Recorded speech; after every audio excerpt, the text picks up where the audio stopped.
Hello there, and a big warm welcome back to the Health and Safety Digest. As ever, a special podcast by Astutis, and I am your host, your voyage, your guide through this voyage, I may add, of health and safety and environmental training, Astutis digital content writer Toby Howell. And there's not a lot for me to do this week. We are returning straight back to our conversation with Astutis Managing Director Steve Terry. So without further ado, let's get back to our chat with Steve. A lot of people that we've had on the show, including myself, I'll admit I'm biased here in this, suggest that COVID was a watershed moment for health and safety. It allowed for a lot of assessment, a lot of critiquing of our standards. Would you share that view?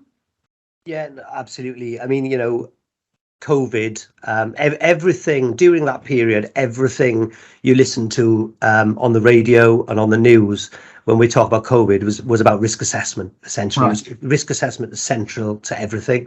Testing, track and trace, all of this is so it put risk assessment on the radar, and it made employers find new, and employers are incredibly agile, very, very creative, and I think I was at a conference not so long ago, and one of the delegates to the conference said that one of the things that the COVID pandemic highlighted was how poor the ventilation was anyway in their factory.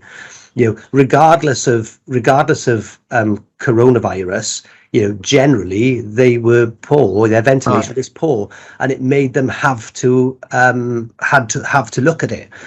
So I think it forced an agenda in health and safety. It made people, yes. Mental health and well-being was still is. It's a massive issue, and I feel that the people working from home, people working in a different environment, employers having to make significant changes, probably I would suggest definitely benefited their health and safety considerations going forward. It certainly did ours. I mean, we're an office with 40 staff in it, and we looked at sort of HEPA 4 filters and brought that sort of stuff into the business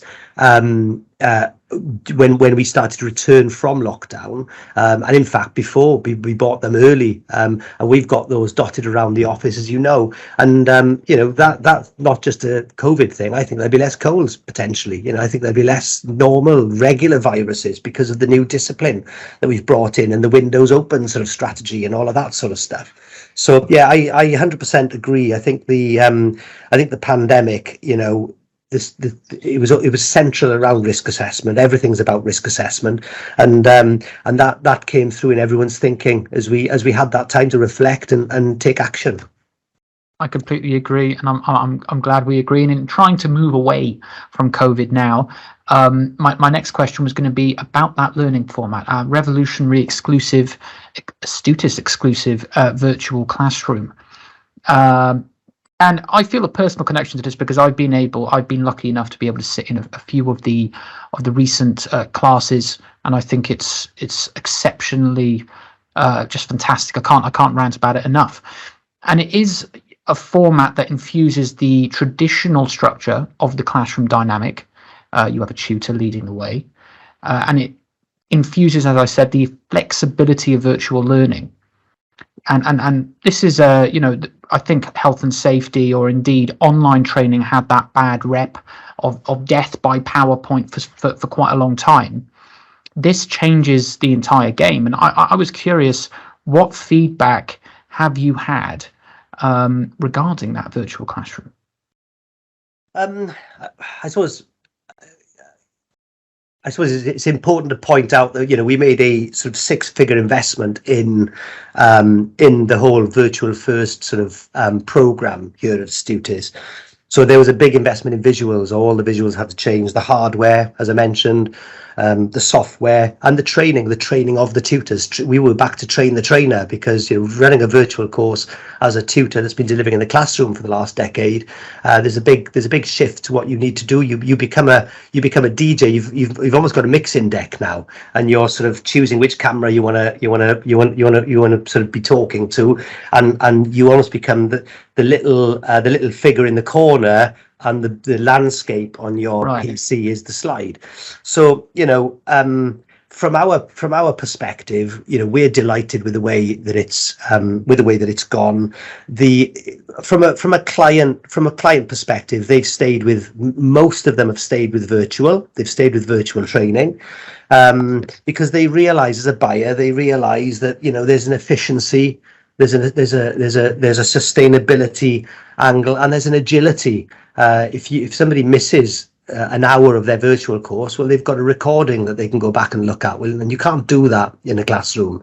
Well, you can, but you don't want a film crew in the classroom when you're delivering. So I think from a learner and a buyer perspective, it's been huge. The big thing for us was, is it a success? How do we measure its success? Well, that's all done through learner satisfaction metrics and pass rates, and the pass rates have been excellent. We've just had a set of pass rates now for our diploma intakes, and we were way above the NEBOSH average for the virtual cohorts, and similarly the NEBOSH pass rates consistently above the NEBOSH average pass rate. So two big ticks there for us. As far as are the delegates happy, is the buyer happy, and are they passing the course? Ultimate outcome, we've got to pass the course. Is that enabling that process? And the answer now is a resolute yes. So I think it's become normalized for some of our larger advanced clients. It's become normalized. That's what they do, and they will have learners from different continents on the same course, yet they're in different counties, and you couldn't really do that in a physical classroom sense. We still run a small number of classroom courses, and they are well subscribed. They work well, but predominantly we are a digital provider now, so it's virtual training, and it's online training, and those courses are doing very, very well indeed for us. That's fantastic to hear. I'm delighted to hear at those diploma pass rates, and long may the success of the virtual classroom continue, and it's so innovative. And then, talking of one innovation, we're going to move on to another, if I may, this time into the future. And there's been a lot of talk about the future of education, about training, and I was very, very curious to hear, because you've been for many years going up and down the country, and indeed around the world, having a look at all these fantastic expos and conferences about health and safety training and environmental training. Where do you see the future of health, safety and environmental training? Oh, that's a good question. I mean, we run a sort of product development meeting, and that's all about the future. And I think what we've got to look at is the demographic that are coming through, because the learner, whether I'm getting older or the learner is getting younger, or it's just a mix of the two, I'm not sure. But the learners now learn in different ways, and and they get their information, in small micro learning sections. So we are appealing to that. We're sort of fulfilling those sort of learning desires, but I think we need to do a lot more of it. And I think we may find that the courses will get broken down a bit more, rather than done in longer sections. There's no evidence to suggest that we need to do that now, but it's certainly something we need to think about for the future. And also, virtual reality is an interesting one. I mean, I needed to remain convinced about how VR would work for our courses, until I went to an away day with the sales team. Actually, the sales and marketing team. We went down to see a very innovative production company in Cardiff, who wanted to show us the VR work that they'd done for some of their customers. and it was super impressive. And took the sales team. We all had a play on the kit, and it was absolutely brilliant. We were effectively putting fires out, with a pretend. With some gadget that was supposed to be the fire extinguisher, which actually felt like one. To be fair, it was really odd, but for me, those innovations are very interesting, and we're working out how we can integrate that sort of content into our training, but without creating practical problems for the learner and for the buyer. So there's a work in progress. I see us sort of moving in those directions as we. It's a fast-paced moving beast, I think, training, and we go to the training innovation shows, etc., to see what other people are doing in other industries, because there's some great stuff out there. It's working out how it will best apply to our industry, to health, safety, and environmental. What can we be doing to improve and to add value, add new sort of streams to our business. So yeah, does that answer your question? It does. I'm just trying to imagine the diploma, the NEBOSH diploma in VR. Oh, I couldn't imagine it. Wow, maybe. Who knows? Who knows what the future brings? I think it's elements and sections of a course, I think, just to sort of, again, back to that relatability piece, to get the relatability there for the learner and for the buyer. Yeah. But it's crazy in the sense that we're adding all these gamification innovations to courses. And then potentially around the corner, I'm not saying it will happen, it could happen, who knows? But the idea that a portion of the course, in a practical sense, a practical workplace assessment potentially could be done in a VR headset. That's insane. Yeah. That's wow. It can be done. The future is bright. Who knows? Talking of the future, it brings me quite nicely to my next question. Post COVID-19 optimism in full display is shown by going back to in-person conferences, as I said, and one that I'm very, very eager to go to myself, I'll be there in person, is the SHW, the Safety, Health and Wellbeing Show. In your opinion, how important is it that these events happen, first of all, and that Astutis can have a resumed physical presence at such events? I think it's really important. Whilst I talk about, I extol the virtues of virtual learning and virtual exhibiting, etc. I think when we talk about exhibitions and conferences, I think you've kind of got to be there. You've got to be listening to the presenters. You've kind of got to be in the room, soaking up the environment, meeting the people. So for me, I think for those sorts of events where actually you don't know what you're going to come back with, when you sit a course, you've got an ultimate aim, what you're going to learn about, and you probably learn more than you thought, but and about different things if you've got a different cohort on that group.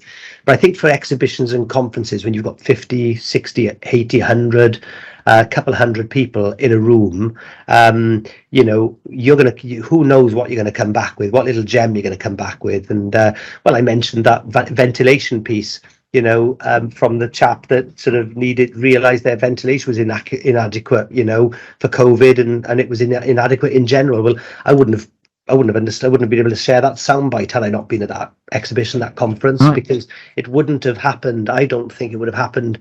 That would have come out in a virtual conference. It would have been a lot shorter, a lot more condensed, a lot less fluid, if that makes sense. So I think they're really important, and we're really looking forward to starting to support some of these events again. As am I, and another one that we'll be attending, and I cannot wait for this in the early days of September, is the NEBOSH Graduation. Long overdue for many learners of the last few years. I'm absolutely delighted to be able to attending this year. You must be so happy for our learners who, like as I said, have waited quite a long time, who have done extremely well in their training, and that they can finally celebrate and be recognised for their efforts. Oh yeah, absolutely. No, we love the graduation awards ceremony. Everybody's worked extremely hard. It's a massive commitment. Embarking on a NEBOSH diploma is embarking on a degree. It's a level 6 qualification, and you're doing that while you're working with a million and one things in the background as well. And I think those learners have done incredibly well. Getting through the diploma is no mean feat.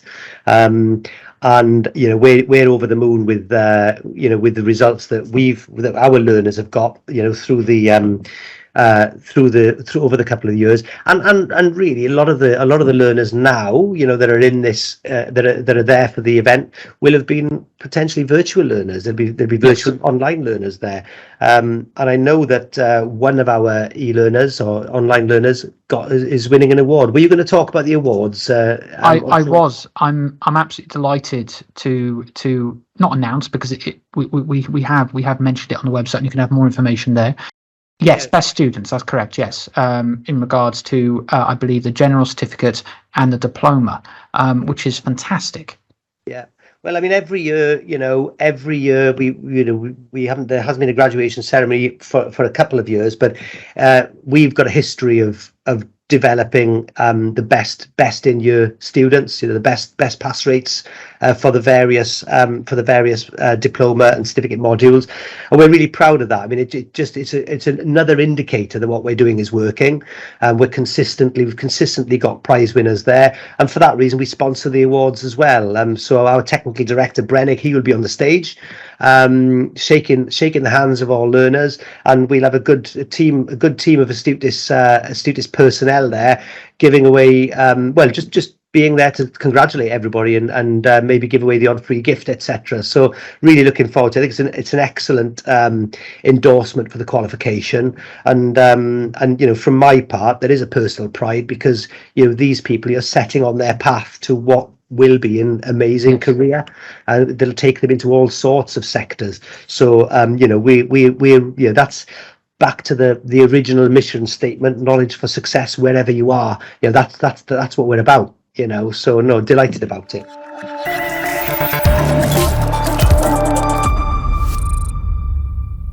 I would like to thank Steve for joining us once again on the podcast this week.